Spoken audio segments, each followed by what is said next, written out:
Hello বন্ধুরা, আসসালামু আলাইকুম। Welcome back to my channel Bengal mom cooking. আশা করছি আপনারা ভালো আছেন। আলহামদুলিল্লাহ, আমরাও খুব ভালো আছি। আজকে আবারও চলে এসেছি নতুন একটি রেসিপি নিয়ে। আজকে ধোসা আলু রেসিপিটা পুরোপুরি দেখবেন। আশা করছি আপনাদের খুবই ভালো লাগবে।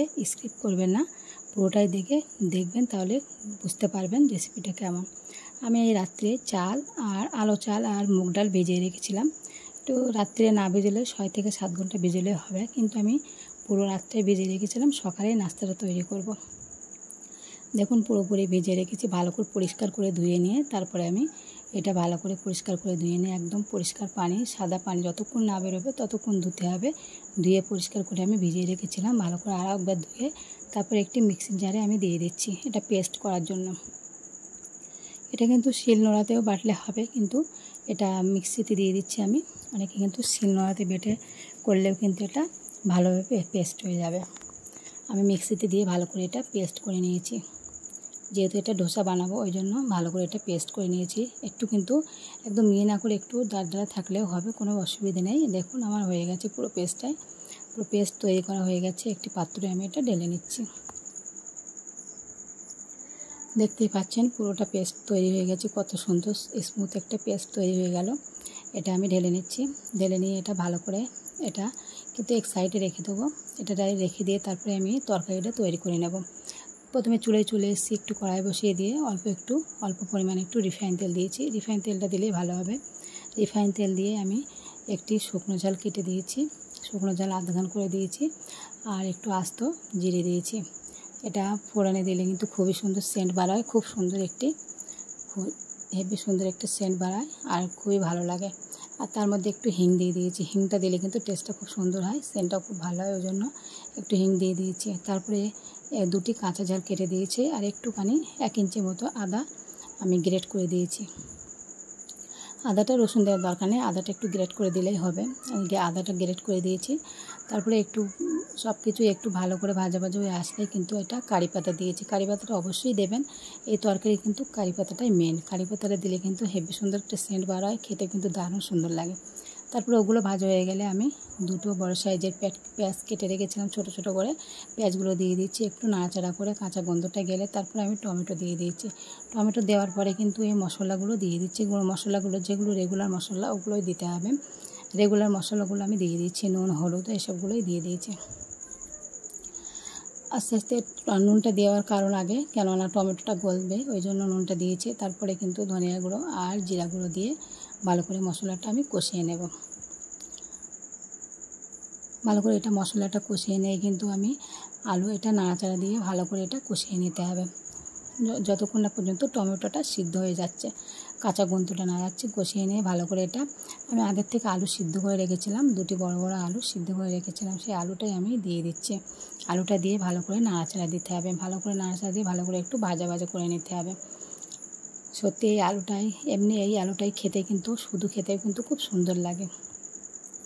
আলুটার তরকারি, ধোসার তরকারিটা, এই আলুটা খুব সুন্দর খেতে, আর খুব সুন্দর, খুব ভালো লাগে খেতে। তারপরে আমি অল্প একটু কাস্তুরি মেথি দিয়েছি। আমার কাছে ধনেপাতা ছিল না, এই জন্য কিন্তু কাস্তুরি মেথিটা দিয়েছি। কাস্তুরি মেথি দিলে কিন্তু খুবই সুন্দর টেস্ট হয়, আর খুবই সুন্দর খুশবু বাড়ায়, ওই জন্য। আর একটু টেস্ট বাড়ানোর জন্য আমি 1 পাতা ম্যাগি মশলা দিয়ে দিয়েছি। ম্যাগি মশলাটি দিলে আর একটু টেস্ট বাড়বে, ওই জন্য ম্যাগি মশলাটা দিয়ে দিয়েছি। আর পুরোপুরি আমার এই আলুটা রেডি হয়ে গেল। আমি তারপরে আলুটা বানিয়ে 10 মিনিট পরে আমি ফিরে আসলাম। যে আমি ধোসার এটা তৈরি করে রেখেছিলাম, ব্যাটারটাও তৈরি করে রেখেছিলাম, তখন ফিরে এসে দেখুন পুরো ফিরে এসেছি। তারপরে কিন্তু এর মধ্যে আমি আগে কিছু দিইনি, আমি এভাবে রেখে দিয়েছিলাম। তারপরে কিন্তু এর মধ্যে নুন দিয়েছি অল্প করে, একটু স্বাদ অনুযায়ী নুনটা দিয়ে ভালো করে এটা ফাটিয়ে নিতে হবে। ফাটিয়ে নিয়ে তারপরে কিন্তু এটা দিতে হবে। ভালো করে ফাটালে একটু ভালো হয়, ওই জন্য একটু ভালো করে হাতা দিয়ে ফাটিয়ে নিতে হবে। আপনারা যেখান থেকে দেখছেন না কেন, ভিডিওটি অবশ্যই পুরোপুরি দেখবেন, আর বাড়িতে এভাবে ট্রাই করে দেখবেন, খুবই সুন্দর লাগবে। তারপরে আমি চলে এসেছি, আবারও একটি প্যান বসিয়ে দিয়ে, এটা ননস্টিক প্যানটা বসিলেই ভালো হবে। ননস্টিক তাওয়াটা বসিয়ে দিয়ে কিন্তু আমি গরম হয়ে গেছে, তার মধ্যে কিন্তু একটু পানি ছিটিয়ে দিয়ে আমি একটা কাপড় দিয়ে এটা মুছিয়ে নিচ্ছি। এটা মুছিয়ে নিয়ে তারপরে আমি অল্প একটু এর মধ্যে তেল দিয়ে দেব। অল্প একটু তেল দিয়ে কিন্তু তেলটাও কিন্তু মুছে নিতে হবে। এটা কিন্তু তেল ছাড়াই কিন্তু হবে, একটু হেলদি আর খেতে খুব সুন্দর লাগবে। তেল না দিয়েই কিন্তু নাস্তাটা তৈরি হয়ে যাবে, অল্প তেলের মধ্যেই কিন্তু নাস্তাটা তৈরি হয়ে যাবে।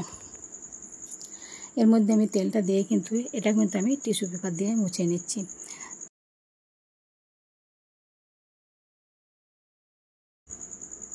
এভাবে কিন্তু টিস্যু পেপার দিয়ে মুছে পুরো শুকনো করে নিতে হবে। তারপরে কিন্তু এই ধোসার ব্যাটারটা দিয়ে দিতে হবে।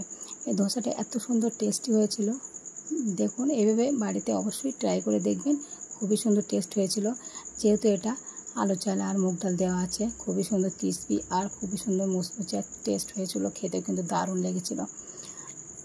তারপর আমি কিন্তু এটা অল্প অল্প করে ওপর থেকে একটু তেল দিয়ে একটু ব্রাশ করে নিচ্ছি। দেখুন ননস্টিক তাওয়াতে দিলে কিন্তু এটা এই এক হিসেবে ভালো হয়, কিন্তু এটা ননস্টিক তাওয়াতে দিলে কিন্তু এটা আপনি খুব সহজে এটা উঠে যায়, এটা কিন্তু জোড়া লেগে যায় না। অন্য তাওয়াতে দিলে কিন্তু এটা জোড়া লেগে যায়, কিন্তু এটা এই ননস্টিক তাওয়াতে দিলে কিন্তু খুব তাড়াতাড়ি উঠে যায়, খুব সহজে এটা তৈরি হয়ে যায়। তারপরে ভিতর থেকে ওপর থেকে যে আলুটা আমি চাটনিটা বানিয়ে রেখেছিলাম, আলুর তরকারিটা, সেটা আমি ভিতরে দিয়ে আমি এটা ফোল্ড করে দিয়ে দিলাম। ফোল্ড করে দিয়ে কিন্তু এভাবে খেতে হবে, খুবই সুন্দর লাগে, খুবই সুন্দর খেতে, আর এভাবে বানিয়ে নিতে হবে।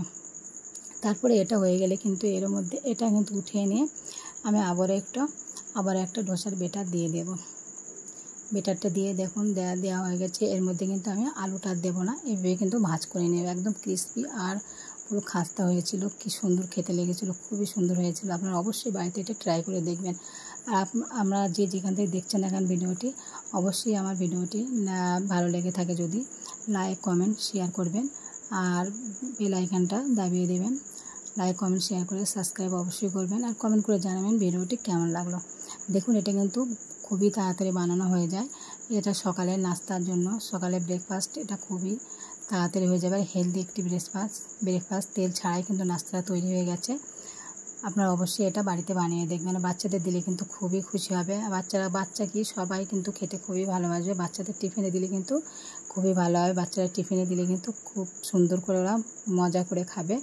হেবি সুন্দর হয়েছিল এটা, দেখতে তো পাচ্ছেন কত সুন্দর হয়েছে। দেখতে যেরকম সুন্দর হয়েছিল, খেতে কিন্তু দারুণ সুন্দর হয়েছিল। দেখুন এইভাবে ধোসা বানিয়ে বাড়িতে দেবেন সবাইকে, সবাই কিন্তু খুবই আনন্দ পাবে। আমার ভিডিওটি এই পর্যন্ত ছিল। আল্লাহ হাফেজ।